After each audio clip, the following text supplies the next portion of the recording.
melihat untuk meringankan atau tidak, yang pasti tadi pemutaran CCTV kita semua sama-sama melihat dengan jelas. Pertama, yaitu terdakwa Ferdy Sambo tidak memakai sarung tangan.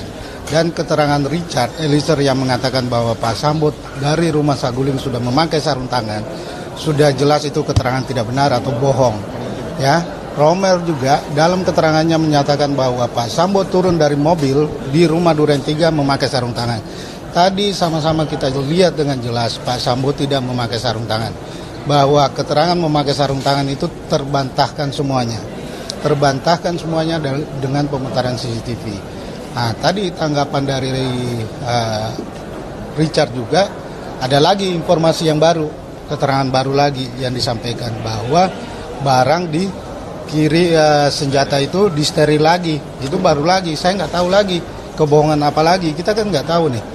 Apakah seorang justice kolaborator bisa merubah keterangannya apabila fakta sudah diperlihatkan? Saya nggak tahu lagi. Jadi nanti silakan detailnya nanti Mas Febri ya. Terkait dengan yang naik ke lift di lantai 3 itu di rumah Saguling, apakah ini terkait dengan yang disampaikan di surat dakwaan dan Richard Eliezer, ada perencanaan atau seperti apa? Jadi kalau pertama kami ingin sampaikan terima kasih pada majelis hakim ya, karena diberikan kesempatan untuk melihat bersama-sama ya, seluruh terdakwa melihat dan publik juga melihat, sehingga anasir-anasir, asumsi dan kebohongan-kebohongan yang selama ini berkembang terkait dengan penggunaan sarung tangan itu runtuh ya. Bisa disebut tuduhan bahwa Pak Ferdy Sambo menggunakan sarung tangan itu rontok dengan CCTV tadi. Itu clear sekali. Bukan hanya satu CCTV, tapi 3 CCTV. Jadi 2 CCTV di rumah Saguling, di depan lift, dan kemudian yang di garasi, dan 1 CCTV di Duren 3. Padahal kalau kita baca dakwaan kan itu juga termasuk salah satu poin di dakwaan. Jadi kami pandang itu memang sejak awal kami melihat itu bagian yang mengada-ngada di dakwaan. Itu yang pertama ya. Yang kedua terkait dengan Richard yang membawa senjata laras panjang. Makanya tadi kami minta dipastikan Richard itu membawanya belok ke kanan ke arah lift atau belok ke kiri. Tadi kita lihat bersama-sama Richard membawa stayer itu atau senjata laras panjang itu belok ke kiri. Belok ke kiri ya, kalau tidak terlihat di dekat tangga lift berarti itu diduga diletakkan di kamar ADC. Karena memang dari fakta yang kami dapatkan, senjata laras panjang itu biasanya diletakkan di kamar ADC. Artinya apa? Artinya ada bagian keterangan Richard di persidangan yang juga terbantahkan dengan CCTV ini. Kita tahu kalau dalam rangkaian persidangan sebelumnya kan seolah-olah senjata laras panjang itu dibawa ke atas, dan membawa ke atasnya itu lewat tangga di samping lift. Jadi ketika, kalau tuduhannya ya, Bu Putri dan Kuat naik lift, di sebelah tangganya itu ada Richard yang naik, seolah-olah seperti itu, dan kita tahu keterangan itu atau informasi itu tidak benar. Jadi apa yang muncul di CCTV ini mengkonfirmasi banyak hal dan membuat persoalan ini menjadi lebih jernih. Karena itulah sejak awal kami mengajak dan berharap kita betul-betul menyimak fakta persidangan. Itu poin yang kedua. Nah, poin yang ketiga tadi juga terlihat ya, ada di CCTV Duren 3 ada Joshua yang pakai baju putih itu sempat melihat keluar sebelum mobil Pak Ferdy Sambo datang. Kita juga bisa melihat Joshua tidak dikawal oleh siapa-siapa. Joshua tidak sedang digiring sebenarnya ke rumah Duren 3. Kalau dituduhannya kan digiring ke rumah Duren 3 untuk dieksekusi. Kita melihat betul Joshua berada dalam keadaan bebas di rumah Duren 3 tersebut. Jadi sempat keluar melihat, dan kemudian juga sempat ke sebelah kanan dekat sebelum masuk rumah ya, dekat taman. Itu kan kelihatan di CCTV tadi. Jadi memang kami melihat ini bukti yang sulit sekali dibantah ya, saya pikir, karena beberapa tuduhan jaksa penuntut umum itu gugur satu persatu. Dan kalau dari bukti-bukti yang lain, justru kita melihat semakin tidak terbukti sebenarnya tuduhan dari di dakwaan jaksa penuntut umum tersebut. Baik, kalau memang tidak ada pertanyaan, selanjutnya saya tanyakan kepada terdakwa Ferdi Sambo. Bagaimana terhadap ahli ini? Terima kasih Yang Mulia. Dengan diputarkannya CCTV ini, kami berharap Yang Mulia dapat kemudian menilai objektif semua keterangan dari terdakwa ini, karena konstruksi yang dibangun oleh penyidik ini harus mentersangkakan kami semua yang ada di Duren 3. Baik, Demikian, terima kasih. itu ya tanggapan saudara. Baik, terhadap terdakwa Putri Chandrawati, bagaimana terhadap keterangan ahli di persidangan ini? Mohon izin Yang Mulia, tidak Ya, ada tanggapan. Tidak ada tanggapan ya. Baik, terhadap terdakwa Kuat Ma'ruf,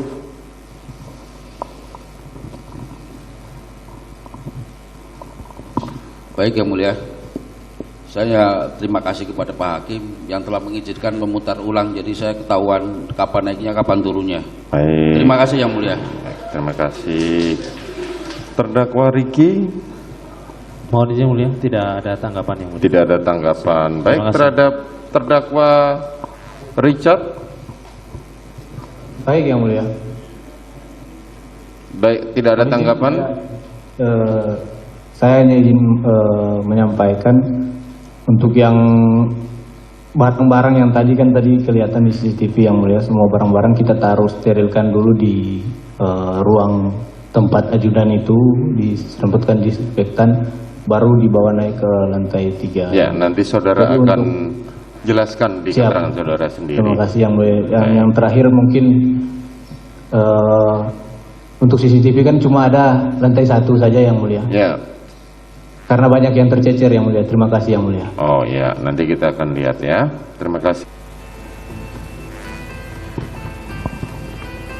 Ini semakin membuktikan keterangan salah satu terdakwa tidak benar. Ya, nanti kita lihat lagi. Ya, ya, Lanjut, ya. itu pukul berapa? Saya menjelaskan 16.26 Yang Mulia, waktu CCTV. Ya.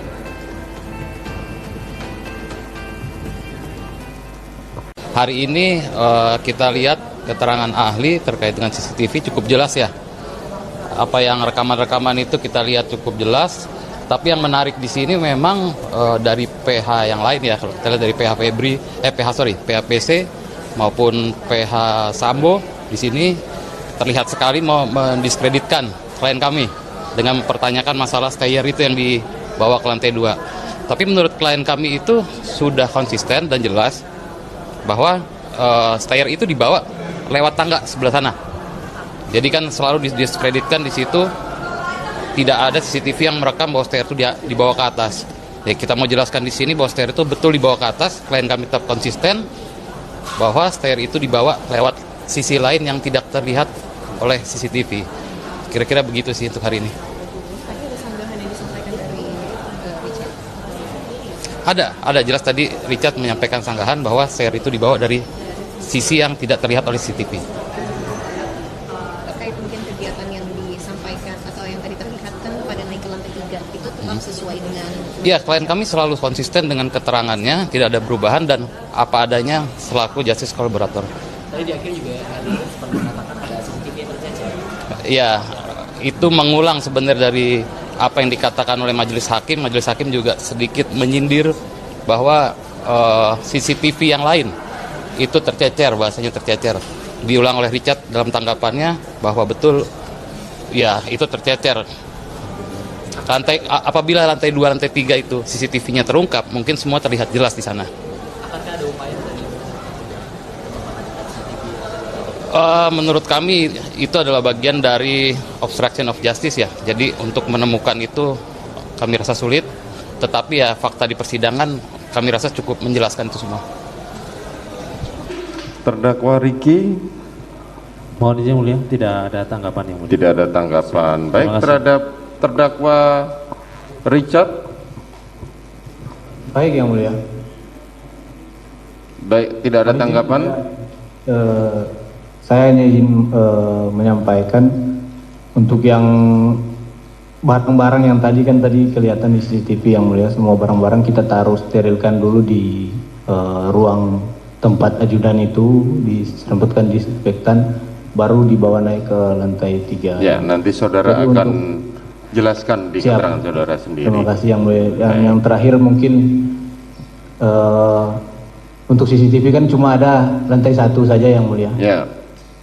Karena banyak yang tercecer yang mulia. Terima kasih yang mulia. Oh ya, nanti kita akan lihat ya. Terima kasih.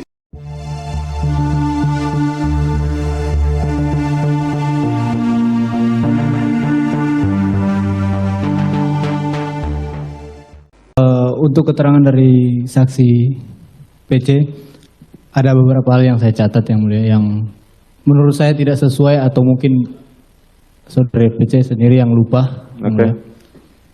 Yang pertama tentang yang pada bulan Juni itu, yang mulia, yang pada saat itu saya diajak oleh Ibu PC sendiri, dan di mobil yang satunya ada Bang Matius serta almarhum Joshua, juga serta anaknya beliau, Mbak Datia. Itu kami ke arah Jalan Kemang yang mulia. Kita putar Jalan Kemang sampai akhirnya kita balik lagi ke arah Jalan Bangka, ke rumah Bangka tepatnya yang mulia. Dan di sana datang Koelben, datang juga Pak Efes, baru untuk ajudan yang disuruh standby di dalam rumah itu cuma 2 orang yang mulia, yaitu almarhum sama Matius yang mulia. Lain daripada itu baik ajudan maupun ART kami disuruh untuk menunggu di pagar di luar, ada yang di samping. Dan karena pada saat itu saya yang ada di luar, jadi saya yang melihat sendiri untuk perempuan yang keluar dari dalam rumah yang mulia, menangis. Itu yang pertama. Siap. Kedua. Baik, yang kedua yang mulia, pada saat tanggal 8 yang mulia, pada saat sepanjang perjalanan dari Magelang sampai di Jakarta tadi, Ibu PC menjelaskan bahwa Ibu PC ini tidur yang mulia, tidur dan tidur terus itu sampai di Jakarta yang mulia. Bahkan tidak ada percakapan antara saya dan Ibu PC. Padahal sebenarnya saya ada percakapan dengan Ibu PC menanyakan tentang PCR yang mulia. Saya pada saat itu Sadam selaku ajudan yang standby di kediaman Bangka. Karena protapnya ketika dari luar kota ini harus balik ke Jalan Bangka dulu untuk isolasi dan PCR. Jadi Sadam ini yang chatting ke saya, minta petunjuk untuk PCR mau dipesankan jam berapa yang mulia. Jadi ketika Sadam chatting ke saya langsung menanyakan ke Ibu pada saat itu. Saya bilang ya udah Bang, pesan aja PCR-nya. Saya langsung menanyakan, mohon petunjuk Ibu untuk PCR dilaksanakan di mana. Yang ketiga? Terus yang ketiga yang mulia, Ibu PC membantah dan mengatakan lupa pada saat beliau mengajak saya untuk menyimpan senjata ke kamar di lantai 3 yang mulia. Dan tadi sudah ditanyakan juga dari Bapak Jaksa Penuntut Umum, bagaimana saya bisa mengetahui letak lemari di situ yang mulia. Lalu yang keempat, Ibu PC tadi bilang tidak tahu pada saat saya mengobrol dengan Bapak Efes di lantai 3. Padahal kenyataannya Bapak Efes dan saya ngobrol, dan pada saat Bapak Efes menjelaskan tentang skenario serta menyuruh saya untuk menembak Joshua dan membunuh Joshua pada waktu itu, Ibu PC itu ada di situ. Juga pada saat saya mengisi peluru, menambah amunisi, Ibu PC juga ada di situ yang mulia. Makanya kalau seandainya CCTV lantai 2 dan lantai 3 rumah Saguling serta Jalan Bangka itu ada, mungkin semua akan lebih terang dan ibu mungkin tidak akan berani berbohong di depan pengadilan begini. Lalu yang selanjutnya yang mulia, Ibu PC bilang di Duren 3 itu Ibu PC menutup pintu. Padahal setelah kejadian itu, dan jelas juga ada dari beberapa saksi juga mengatakan, baik dari Romer, Om Kuat juga mengatakan bahwa pintu itu terbuka setengah yang mulia. Dan saya juga melihat memang pintu kamar Ibu PC ini terbuka setengah. Ya. Lalu yang terakhir yang mulia, Ibu PC mengatakan tidak tahu tentang pemberian uang dan HP yang mulia. Padahal tadi sudah ada yang nanti kami hadirkan besok yang mulia. Besok akan dihadirkan. Foto yang tersebut, di situ ada gambaran tangan dari Ibu PC menggunakan gelang yang saat ini Ibu PC pakai juga, dan juga ada potongan kaki dari Bapak Efes memakai sendal. Baik, terima kasih yang mulia.